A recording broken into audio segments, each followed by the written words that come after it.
it's Saturday at about 10 o'clock, and I am headed off to Colonial Williamsburg. Woot woot!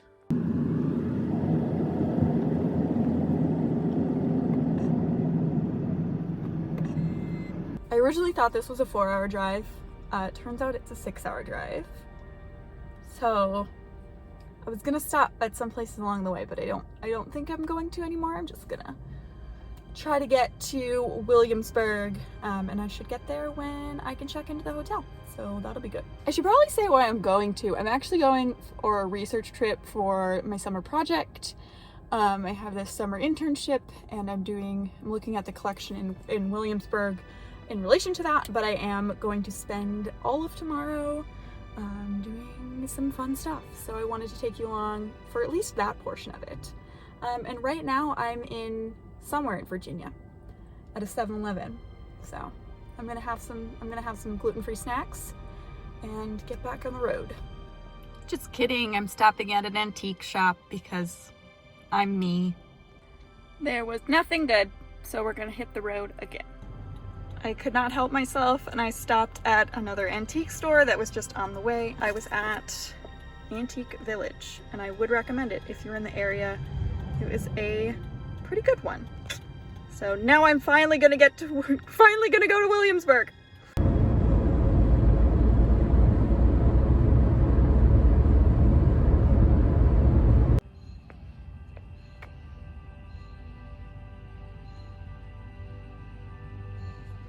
So I made it to Williamsburg. I'm really hot and sweaty because it's Virginia in the middle of July. It is hot and sweaty.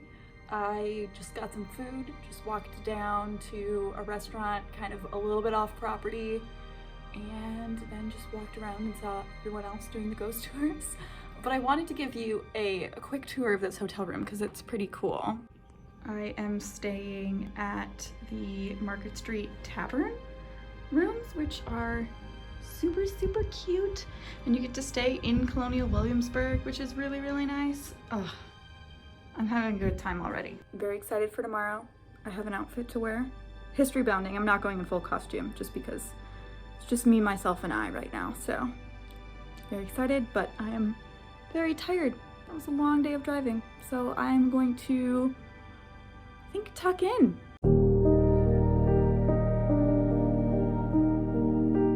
So we're getting ready for day 1 of Colonial Williamsburg. This is my day just to sort of check out what's going on, do some shopping, see the art museums before I have my research appointment.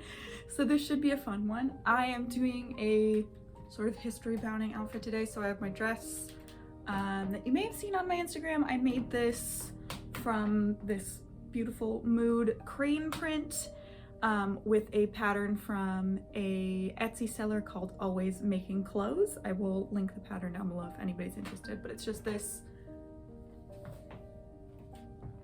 wrap dress. And then I have my pearl drop earrings from the Met, and I have my Bergère, and then I also have my American Duchess Kenzie's on for the first time. So we'll see if I can make it through an entire day in these. I might come back and change at some point. Who knows? So I'm gonna go hunt down some breakfast. Hopefully there's something I can eat in the general vicinity. Oh! And I forgot my hairbrush, so I literally finger combed this braid, and then you can also see my beautiful choice of hair tie, which we're rolling with it.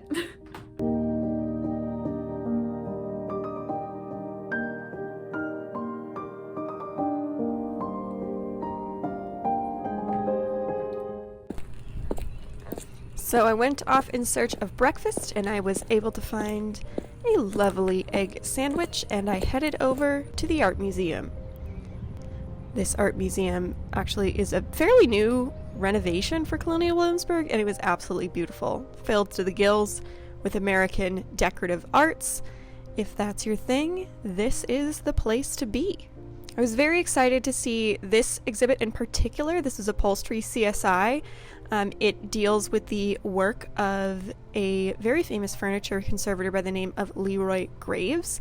I will pop down Leroy's, I believe it's a Sunday morning CBS interview. It's absolutely wonderful. His story is super, super cool, and he actually invented his own method, the Graves method, for upholstering chairs and furniture. And so I absolutely had a wonderful time in this exhibition. They even had chairs that you could sit down in and test out to see what an 18th century chair felt like, and that was great. I really enjoyed that didactic. So if you're in the museum, this is definitely a must-see. I then headed out to the portrait gallery.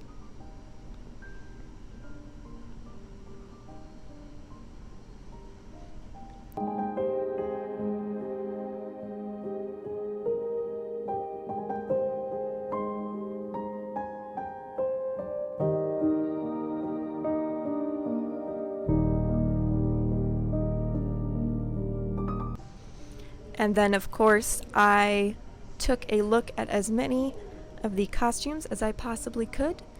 I'm including this velvet men's suit.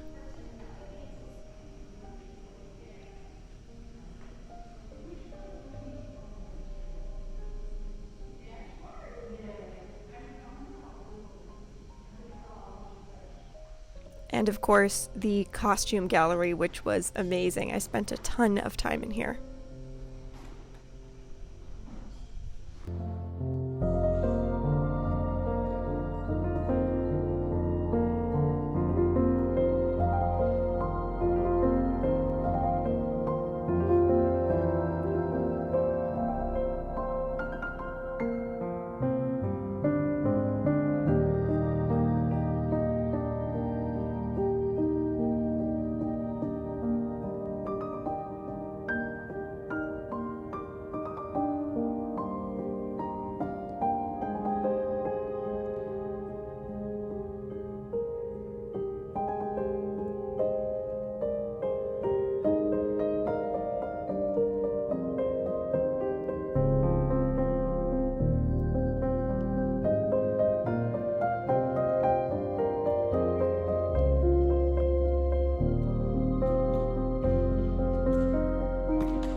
I then headed back out into Williamsburg proper. I did a little shopping and bought a pair of stockings. And then I headed over to the milliner shop where I had a fantastic chat with the interpreters there. They answered my very specific technical questions and were just a delight. So, of course, I had to change my shoes because, don't wear new shoes when you intend to walk a lot. Just, don't do it. After my change into more reasonable footwear, I then went to do some more touring. I saw the inside of the First Virginia Capitol, which was actually rebuilt in the 1920s. And I took a beautiful walk around the Governor's Gardens there. Would also highly recommend this. It was nice and tranquil, even though it felt like the world was burning around me. It was so hot.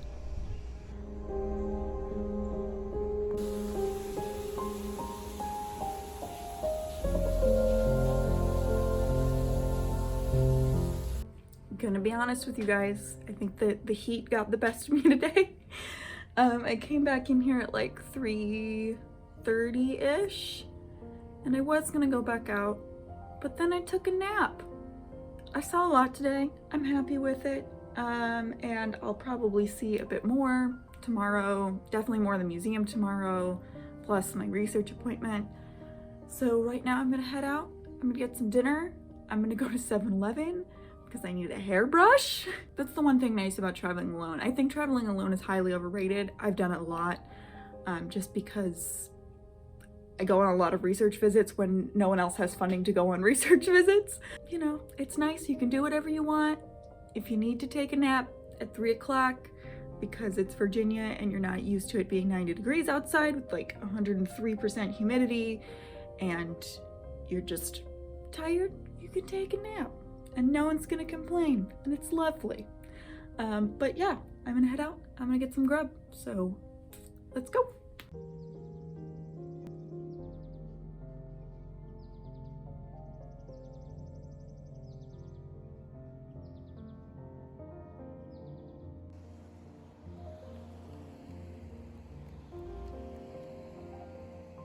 So everywhere was either very full or very expensive, so I gave up, and we are having a 7-Eleven feast. Also, this is the only thing they had for a hairbrush, so this is how life is going right now.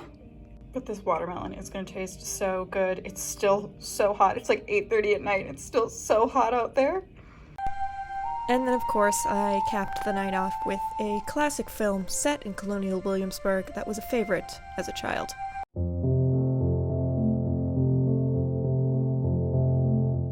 I am going to go to my study appointment today, and therefore I am dressed in a long sleeve shirt and long pants. Study spaces at museums, conservation labs, museums themselves are often very cold, and I am a small human being who gets very cold very easily, so it'll be fun. We'll see. I have like a half-mile walk, so I'm gonna be real sweaty, and then I'm gonna be really cold all day, but I might do some touring later, so I will bring you along on that if that ends up happening. Who knows, might come back here and take another nap.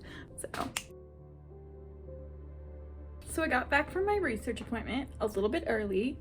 I changed into some shorts, and now I'm gonna go back out touring for a little bit, and I'm gonna see if I can get some tips on sharpening my pinking irons from the blacksmith.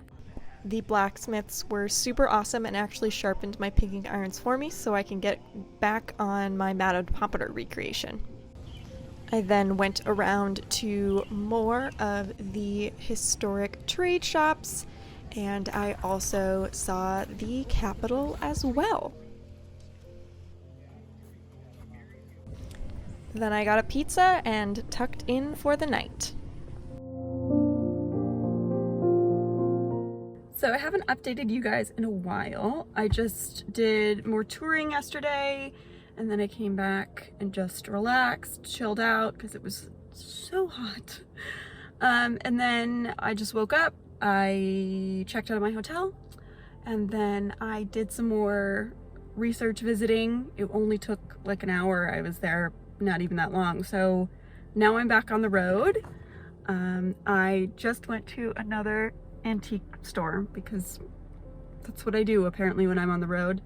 And I got a couple of things. I'll show you them when I get back home, but it was kind of expensive. I'm always hunting for antique clothing, and they had like a bodice here, like an 1880s bodice for like 300 bucks. And I'm like, I don't know about that. It was nice, but it, you know, I don't kind of have that money to spend on an 1880s bodice right now when you could get like a really nice dress on eBay for that price. Just driving back to home, and it's gonna be like 5 hours, so I'm gonna go get some snacks and probably just drive the whole way through. Probably won't even stop for gas or lunch. So yeah, I'll be back home in the evening. I don't know why I tell myself these lies, because I went to like 4 more antique stores.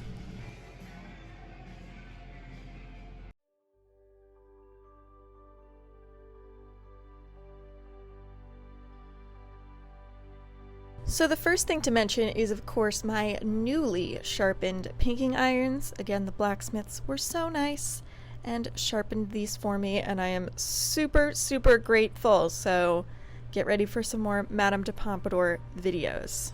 I also bought a few things from the shops on Duke of Gloucester Street. So I got these beautiful hand-dyed little skeins of yarn.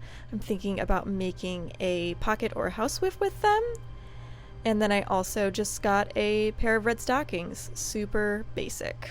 So for the first antiques, you saw this one in my car. This is just a little antique sewing basket, which is so cute, and I'm very excited to store all of my thread in it.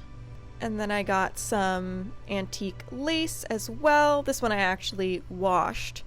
The other two have yet to be washed, but they're just gorgeous. And then of course I also got that stack of Delineator magazines. I got one from 1888, and then the rest were from the first decade of the 20th century. I also got this beautiful antique box of hairpins, probably from the 1920s, that still has its hairpins in it, so that's really awesome. And I got an assortment of buttons and vintage rhinestones, which will come in handy someday. I just have a feeling. I also got this chemise. It's a little small for me, so I think I'm going to pass it on to someone else, but it is real gorgeous. And then I also got this 1920s silk teddy. It's a larger size and it's really gorgeous, but it has been well loved and the fabric is pretty worn. There's even some darning on it.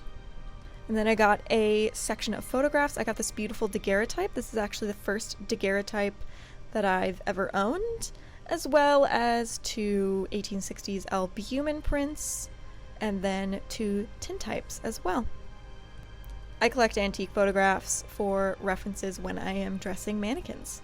I also got this little pin curler, which I have yet to test out, and a fashion plate for my wall. Thank you so much for watching this video. Like and subscribe if you want to see more. You can also follow me on Instagram at costumeandconservation and on TikTok at costumeandconservation. Otherwise, I hope you have a fantastic day. Bye!